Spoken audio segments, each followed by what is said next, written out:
Hello, third graders. Today we are doing Module 7, Lesson 18. The problem set today is asking you to use unit squares, like actual pieces, to build different rectangles, but I'm going to show you now how to do that without using actual squares. So we can just do it on our paper with our pencil. You will need today's problem set for this video today. I'm going to help you with the problem set. So get out your lesson 18 problem set and then come back to the video when you're ready. Okay, so number one of your problem set today is asking you to build rectangles that all have an area of 24 square units. Now, area, remember, is the inside, not the perimeter, the outside. And the main thing they want you to learn today in the lesson is that even if rectangles have the same area, they don't have the same perimeter on the outside. So let's make some rectangles together for part 1A that all have an area of 24 square units. You can see in the problem set, they already have created one for you. So if you look at 1A, they already made this one for you. 24 units and 1 unit. So the area, the inside here, would be 24 square units, because 24 times 1 is 24. But the perimeter is the 4 sides added together. If this side's 24, what is this side? 24. If this side is 1, what is this side? 1. Opposite sides in a rectangle are equal. So to find the perimeter, I'm going to do 24 plus 24 plus 1 plus 1. Okay, 24 plus 24. 20 plus 20 is 40. 4 plus 4 is 8. So 24 plus 24 is 48. Plus 1, 49. Plus 1, 50. Okay, so the perimeter is 50. Now let's draw another rectangle with an area of 24. What are two other numbers that multiply to 24?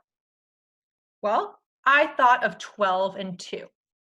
So I'm going to make 2 going down and 12 going across. Notice how I made it about half the length of 24 from the one above, because 12 is half of 24. And then I made this a little longer than this one. It's 2. So what's the area of this rectangle, everyone?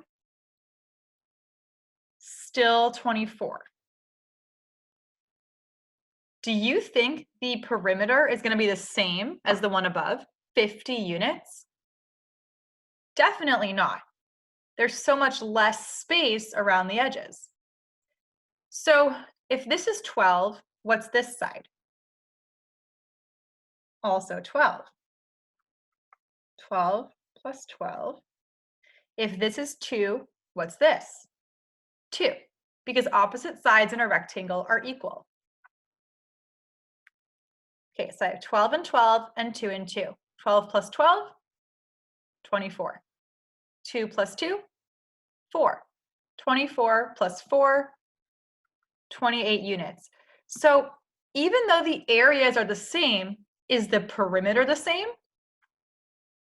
No, it's very different, because in this top one, you had to go so far around the outside, but in this one, it's really not as much.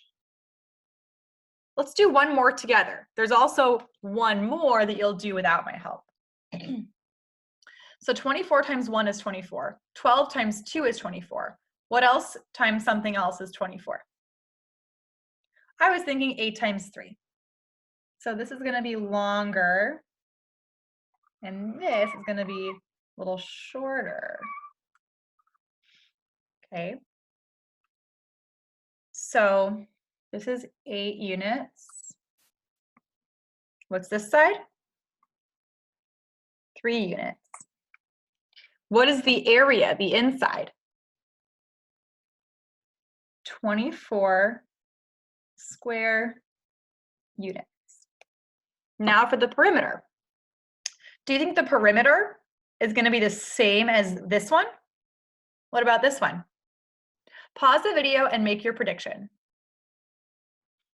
Well, I think this perimeter is going to be the smallest so far because you barely have to go around the edge that much. I'm going to do 8 plus 8, and then 3 plus 3. 8 plus 8, 16. 3 plus 3, 6. 16 plus 6, 22 units. It's the smallest perimeter so far. So this one is super stretched out. This one's less stretched out. This one's even less stretched out. The perimeters get smaller and smaller. Now there's one more rectangle that you guys are going to do on your own. But that's basically how you do it without actually having to use unit squares. So for the whole problem set today, you're doing something just like that. You're making rectangles that have the same areas, but the perimeters are different. And your job is to think about, why are the perimeters not the same? Think about how we stretched it out and how we made it smaller. What changed about the perimeter, but what didn't change each time? So if you need help with the rest of the problem set, 18 today, come to math support at 1:15, and if not, we'll see you at Read Aloud at 1:50 afterwards.